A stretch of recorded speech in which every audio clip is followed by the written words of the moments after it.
इसी गांव में दो ग्वाले एक साथ रहा करते थे, जिनमें से एक का नाम था मोहन और दूसरे का नाम था सोहन। दोनों एक साथ भैंस चराने जंगल में जाया करते थे। अब उसमें से मोहन जो था वो नाटे स्वभाव का था, ठिगना था, और सोहन लंबा चौड़ा जवान था। मित्रों, एक बार दोनों जंगल में भैंस चराने जा रहे थे तो सोहन जो लंबा चौड़ा जवान था वह तो भैंस के पीठ पर चढ़ गया। अब मोहन भी कितना प्रयास कर रहा था, पर वह छोटा होने के कारण भैंस पर नहीं चढ़ पा रहा था। तो उसने प्रयास किया कि भैंस की पूंछ पकड़ करके मैं उसके ऊपर चढ़ जाऊं। अब जब वो चढ़ने का प्रयास किया तो भैंस ने बहुत सारा गोबर कर दिया, जिसमें वह छोटा होने के कारण उसमें फंस गया और निकलने का बहुत प्रयास किया, पर निकल नहीं पा रहा था। उसने अपने मित्र को आवाज़ लगाई कि भैया मुझे बचा लो, पर वह बहुत चालाक था। उसने अपने मन में सोचा कि मैं जंगल में जा कर के इसकी भैंस को बेच दूंगा और ढेर सारा पैसा लेकर के आऊँगा, और यह नाटा आदमी यहाँ से निकलने वाला नहीं है, कुछ देर बाद फंस कर यहीं मर जाएगा। और यह सोच कर के वह चला गया। इधर मोहन बेचारा गोबर में फंसा हुआ था, उसकी सांस फूल रही थी। तभी अचानक देखा कि एक सुंदर युवती वहाँ पर आई, और एक बार तो उसने देख करके हंसने लगी, परंतु तुरंत उसके मन में ये भाव आया, ये कि जीव है, प्राणी है, मनुष्य है, इसकी रक्षा करना मेरा कर्तव्य है। उसने सारा गोबर हटा दिया और मोहन जो ठिगना आदमी था उसको गोबर से बाहर कर दिया। मोहन ने उससे हाथ जोड़ करके कहा, तुम मेरी बहन के समान हो, तुम्हारा ऋण मैं कैसे चुका पाऊंगा। तुम मुझे अपना भाई समझो, समय आने पर हमारे पास जब भी कुछ होगा इस ऋण का बदला मैं अवश्य चुकाऊंगा।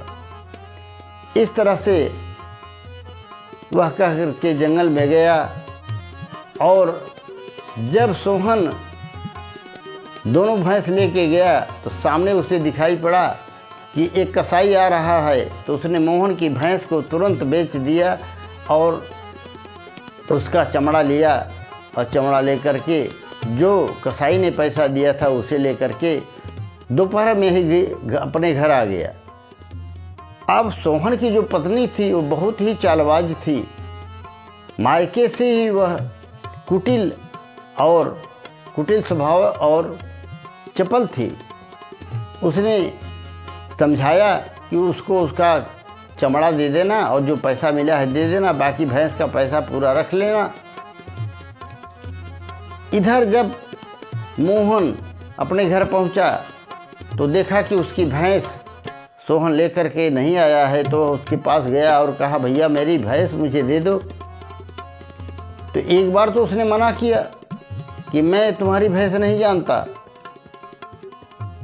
तब मोहन ने कहा, देखो मेरी भैंस सीधे सीधे दे दो, वरना मैं न्यायालय में इसकी अर्जी दूंगा और राजा के पास तुम्हारी शिकायत करूंगा। मित्रों, कहते हैं कैसा भी चोर हो, ठग हो और व्यभिचारिणी स्त्री हो, उसे आम आदमी से कई गुना ज़्यादा भय होता है। सोहन डर गया। उसने डर के मारे बताया कि भैया रास्ते में एक कसाई ने तुम्हारी भैंस खरीद ली थी, ये चमड़ा दिया है और 20 रुपया दिया है, इसे तुम अपना ले लो। अब क्या करे, मोहन जो होना था हो चुका था। उसने चमड़ा ले लिया और चमड़ा ले लिया, उसके बाद जो है अपने घर चला आया। और मित्रों, हुआ क्या कि वह दूसरे दिन जंगल में जा रहा था भैंस चराने अकेले, तो वहाँ रास्ते में उसने देखा कि घना जंगल है और रात्रि आते आते अंधेरा हो गया था। तभी कुछ डाकुओं की पदचाप सुनाई पड़ी जो अपने घोड़े पर चढ़कर आ रहे थे। तो वह दौड़ करके जल्दी से पेड़ के ऊपर चढ़ गया और अपना चमड़ा लिए हुए था।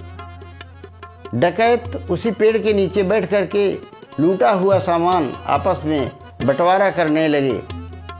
तभी दो डकैतों के बीच आपस में कहा सुनी होने लगी और उनमें लड़ाई छिड़ गई। तलवार लेकर के दोनों आपस में लड़ने लगे। अन्य डकैतों ने बचाने का प्रयास किया, सुलह समझौता कराने का प्रयास किया, परंतु दोनों नहीं मान रहे थे।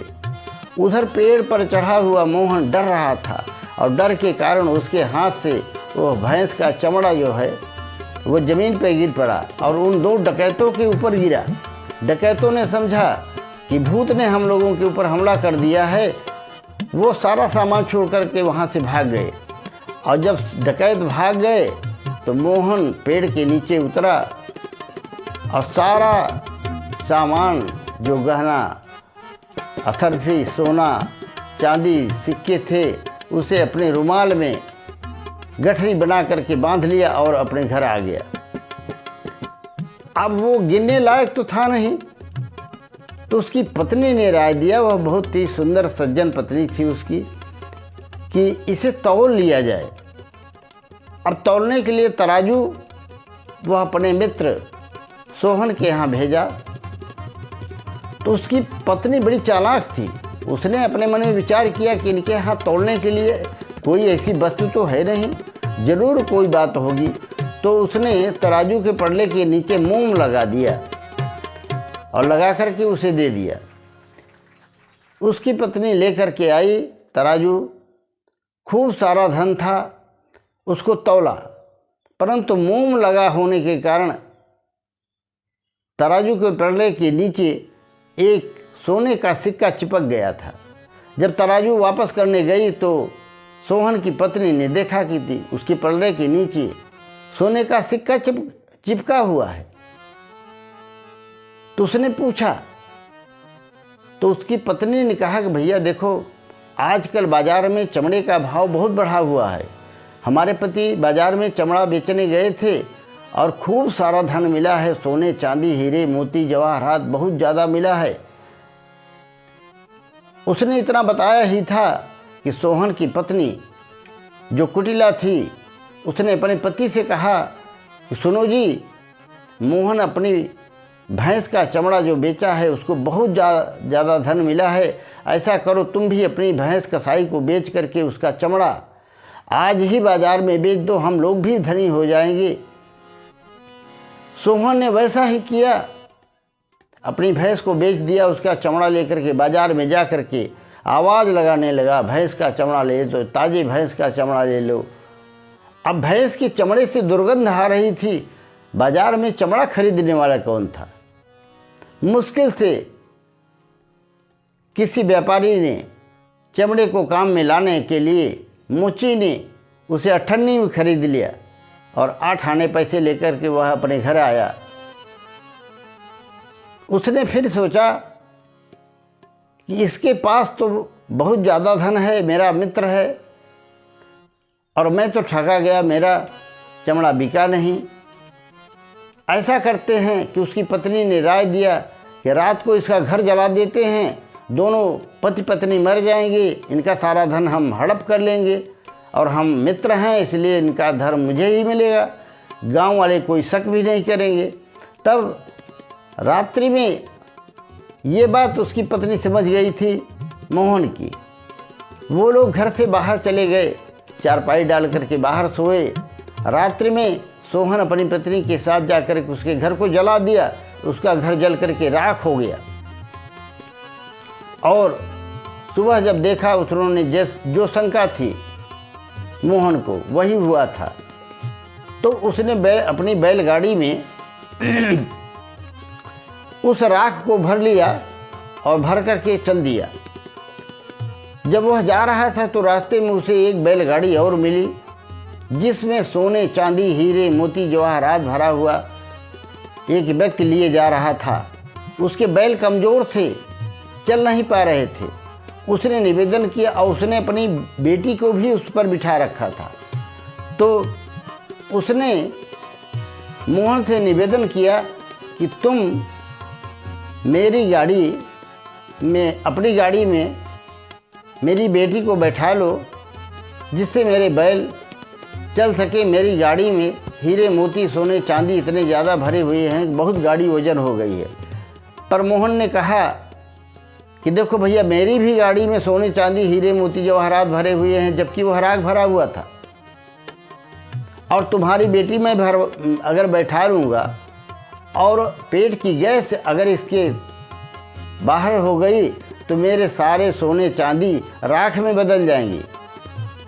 तो जो गाड़ी वाला था उसने कहा तुम मेरी बेटी को बैठा लो, ऐसा नहीं होगा, और अगर ऐसा होगा तो मैं अपनी गाड़ी के सारे सोने चांदी हीरे मोती जवाहरात आपको दे दूंगा और आपकी राख मैं ले लूँगा।